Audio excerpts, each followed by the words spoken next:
Hey, nerds. We understand you. Drop those controllers. Lose the wizard hat. And ready your Cheetos. It's time for some hard-hitting talk about the movies, books, and games you love. So get ready, oh searcher of useless knowledge. It's time to step into the Geek Cave.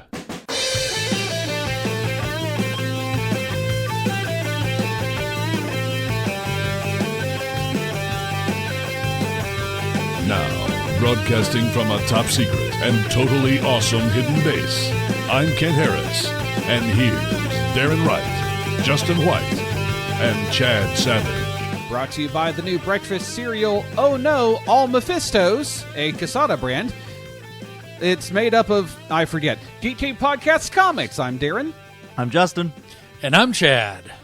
You know, spending Christmas with Superman must be awkward. He makes a reporter's salary, so the gifts won't be much, but you know the dude can crush coal into diamonds, so WTF. Welcome to comics. That jerk just, flies to, Solaris 5 and gets something for your keychain. Yeah. So, this month we're sponsored by Darrin. Yes.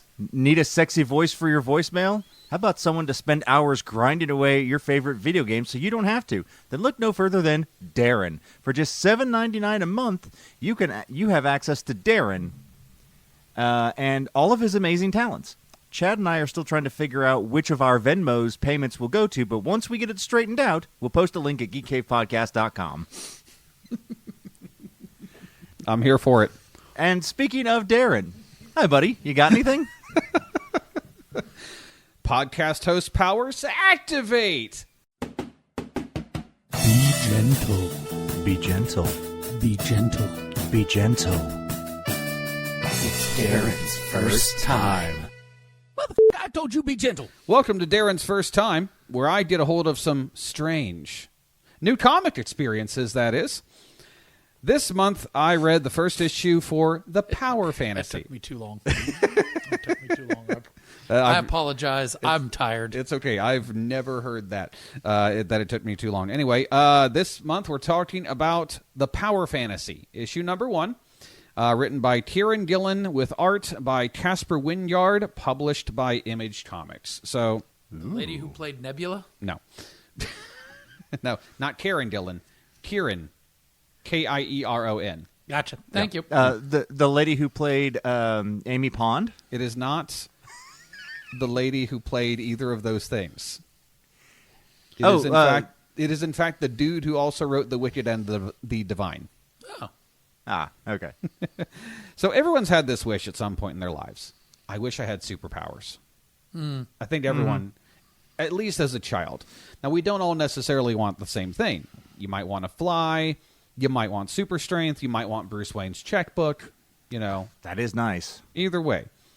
Typically, that's the kind of power fantasy we can all get into. But what if there actually were people in our world, the world we currently live in, with the ability to, crack a planet in half if they have a bad day? How would any of us be able to sleep safely at night? That's the question the Power Fantasy asks us as we encounter 6 individuals who all happen to be pretty bad people. But they think they're good people, and so that keeps us alive for now. Anyway, we start out with 2 of these folks. Valentina, she is essentially an angel from heaven, at least that's how it seems, with the power set of Wonder Woman.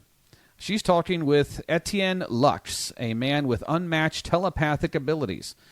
We start off with them grabbing some pizza in New York City in 1966. On the street corner, what's the topic? Is it ethical to kill millions of people to make sure that there's world order? So they read Thanos' book. Wow. Yeah. See, at least that's Etienne's pitch. She seems to be kind of ignoring him. Valentina does.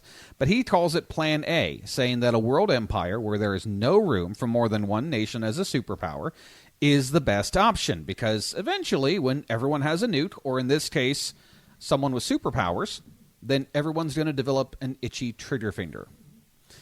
He argues that because he and Valentina are good people. Remember, this is the guy who just pitched killing millions of people as an ethically proper thing to do. As the world, Plan A. As Plan A. He says because they're good people, the world is phenomenally lucky.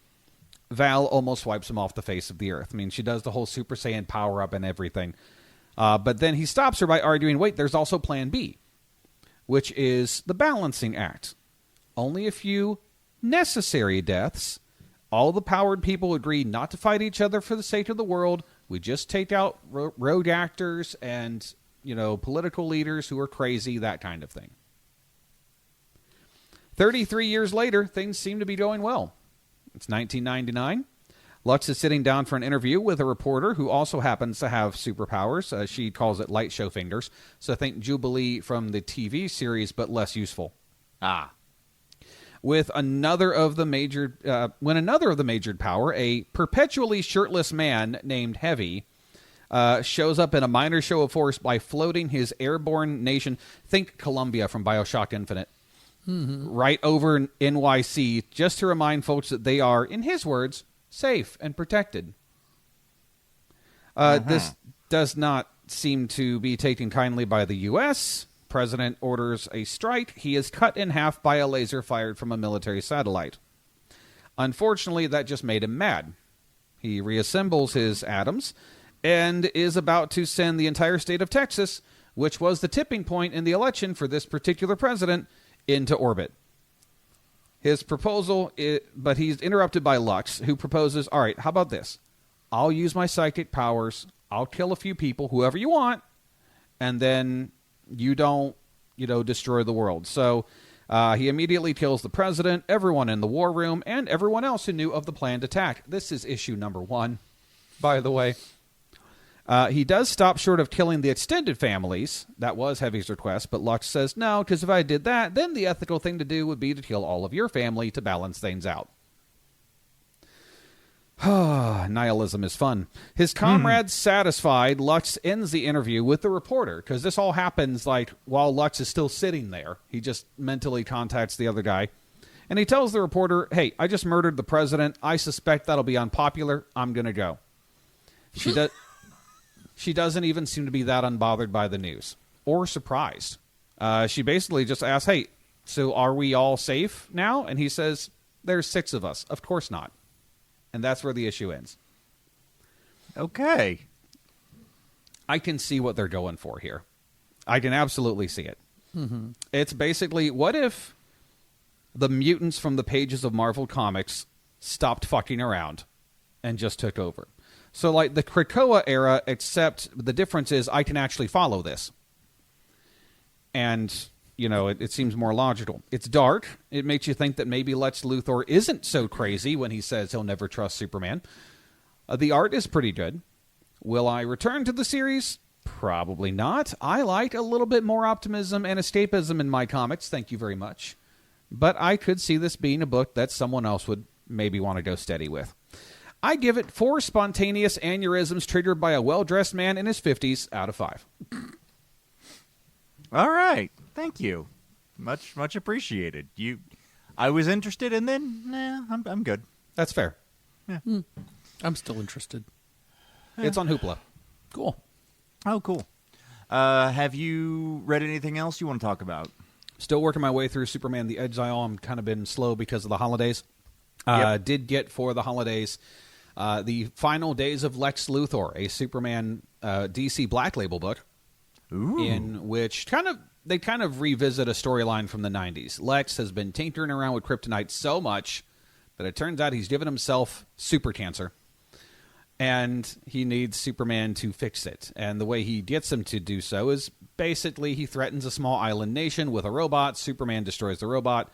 Lex is like, hi, can we talk for a minute? And then, unbeknownst to Superman, he broadcasts the conversation to the world, knowing that if Superman says no, he's proven me right. He's a horrible person. And if Superman says yes, I've just made the whole world think that Superman will save literally the worst person. And that's I'm halfway through the book. He's just taken Lex to Candor to try to, find a cure for him. And I like the idea. How far would you go to save someone who does not deserve saving? And especially in the case of Superman and Lex Luthor. I mean, we know how far Batman will go to save the Joker, practically the ends of the earth. But will Superman go that extra step, or will he allow Lex to kind of, dig his own grave? Full review for that next month. Okay. My friend Chad, Yes, sir. have you read anything? Did you get anything fun for Christmas or the holidays? Well, Christmas is still ongoing for me and my family, but Fair. I've been after last year's Fantastic Four movie. I started reading some more Fantastic Four, which I'll admit is a troubled comic, right? But I guess I have kind of a stupid question. Oh, Chad, there are no stupid questions. And now it's time for Chad Savage's Stupid Question. So, what would happen if Ben had to fight Medusa?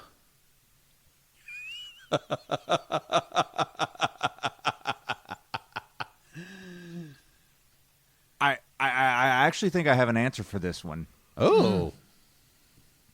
He would look her dead in the eyes and say, "I'm already rock hard, baby," and then proceed to clobber in time. It's Gordon in time.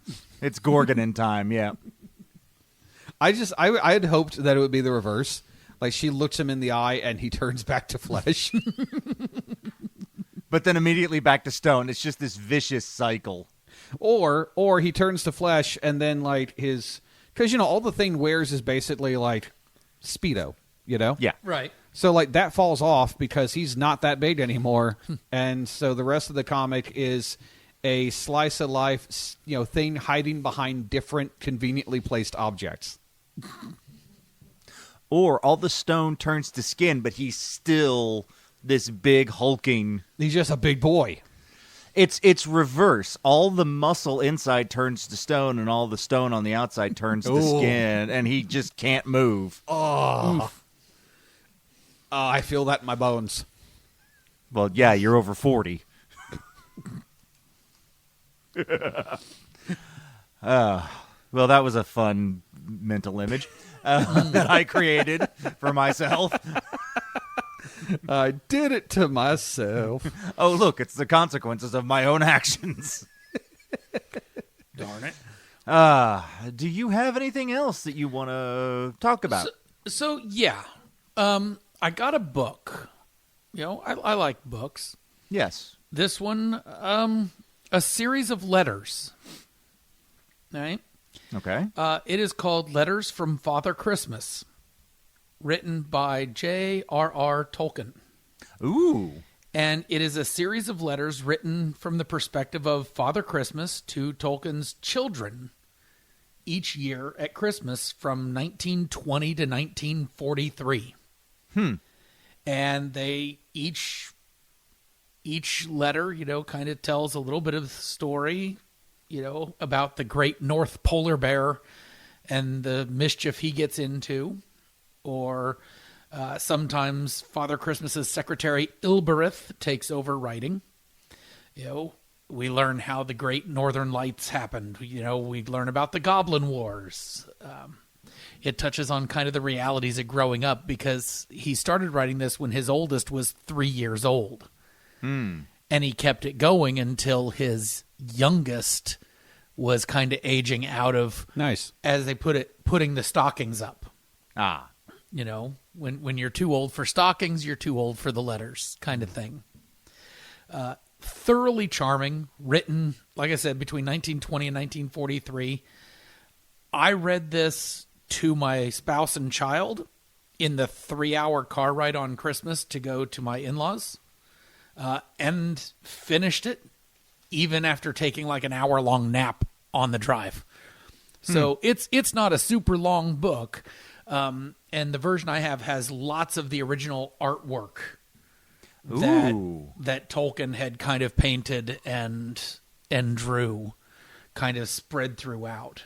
So Very it's nice. It's a lot of fun. It's an intriguing take on it, and I think it's worth time. I would give it a solid A. Sounds fantastic. Heck, you got me sold. Yeah. I like it. I'll Yeah. have to track that down for next year. Or, well, people are hearing this in 2026, so later this year. Yes. Right. Yeah. Time travel's weird, guys. Yeah. A little bit behind the scenes, folks. We record in the past. There was that one time we recorded in the future and nobody liked it. Thankfully, we had time to correct it. The bit rate was just horrible. You don't remember that episode? There's a reason. It was on the 13th month. Stupid Smarch weather. It's the Week Omega podcast. Your kids are going to love it. In the end. In the end. Any other things you want to talk about? Any news? Any cool things? Nope. Hope everyone had a great holiday, and welcome back. Yep. All right. Well, without further ado, Kent. The first time was good. The second time, even better. Maybe. Turn the clock back as Justin takes a second look.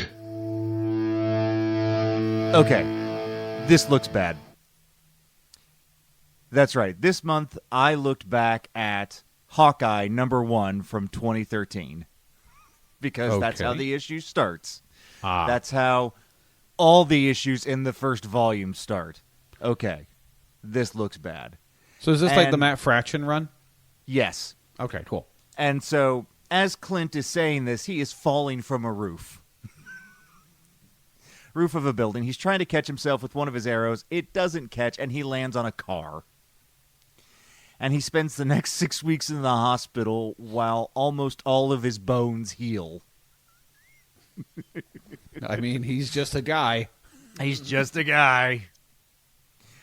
When he finally gets out of the hospital and back to his apartment building, he sees one of his neighbors getting evicted. The landlord, a Russian named Ivan, is tripling the rent on everybody. Why? Because he can, bro. By the way, all the Russians call everybody bro. Love this book. Yeah. Clint likes his home. He mostly likes his neighbors. And for reasons I don't remember because I don't own anything before that, he's rich. We're not talking like Tony Stark rich, but he's rich. I imagine it's like an Avengers pension plan. Probably. So he goes to Ivan to pay everybody's rent in the building. Just, hey, here. As he's on his way there, outside of said building, he befriends a dog that belongs to the Russians by giving it pizza. Remember that. This dog will come back into play. Ivan is more interested in evicting everybody and selling the place. Why? We don't know. As the Russians try to get physical, Clint beats the crap out of them. The fight ends up outside, and the dog attacks one of the Russians. They kick the dog and literally throw him into oncoming traffic. Who the hell throws a dog? Well, we need to make sure that you know that these are bad guys. Yeah, these are bad guys. The car swerves last minute, but still hits the dog. Clint rushes the dog to a nearby animal hospital and tells them to save the dog no matter what. Some time passes, and the Russians find Clint in the animal hospital. He'd been sleeping in the waiting room. He's had little sleep and no more fucks to give. He quickly knocks out 2 of the 3 Russians, leaving just Ivan. To calm the other people, he says, "It's okay, I'm an Avenger." He puts Ivan in a cab and tells him he's paying everybody's rent and throwing in another $12.5 million for the building. End of negotiations. And no, he doesn't care that there's another buyer lined up. Clint doesn't... At that moment, the vet runs out, yelling for Clint. The dog has a broken leg, a broken pelvis, broken ribs, and lost an eye, but he's alive. And if he made it this far, he's going to make it. Later, the dog would be called Lucky, the pizza dog. And that is a brief synopsis of Hawkeye #1 from 2013. It's a fun book. The writing is fun. The artwork is semi-minimalistic. There's not a lot of great detail, but it gets the story across. I would have recapped the entire graphic novel, but the first 4 or 5 issues aren't really interconnected. They're just kind of standalone stories. It's once you hit volume 2 that there's an ongoing plot. Well, in this, the first issue, correct me if I'm wrong, but that is inspiration for the Disney Plus Hawkeye series. I believe so, yes. Yeah. I will say in like issue 2 or 3, we see a glorious shot of Clint leaping naked out of the way of bullets, like full body naked. But over his privates are the classic Hawkeye face with the cowl with the H on it. That's the censor bar. That was glorious. I highly recommend it. I only have the first 2 volumes because at volume 3 it branches off and you have a story involving Clint and a story involving Kate. And I didn't have enough money to buy both, and then I stopped buying them because, poor. Yeah, well, you fall behind. And because money. Yeah, fall behind and then things happen. Yeah, but I highly recommend it. It is very good. In one of the issues, Clint and Kate are going through all of his trick arrows, and they end up using them all throughout the issue. So again, highly recommend it. The graphic novel is Hawkeye, My Life as a Weapon. Look for it where fine comic books are sold. Okay. If there's no other news or business, once again, I want to thank our sponsor, Darrin. Be sure to check out our other shows, the gaming segment tomorrow and the movie segment the day after. There's also You Want Me to Watch What? On the 2nd and 4th weeks of the month, and the aptly named Week 3 podcast. There's also some fun stuff on our YouTube channel, so be sure to follow us on all social medias, and the links to everything can be found at geekcavepodcast.com. And now, here's your out-of-context comic panel. We see Clint Barton in his pajamas, covered in bandages, heading upstairs going, "Today sucks. I'm going back to bed." For Kent, our Master Roshi. For Darrin, our Goku. For Chad, our Vegeta. I'm Justin, our Yamcha. This has been the Wonderful World of Comics. And remember, everyone's a geek for something.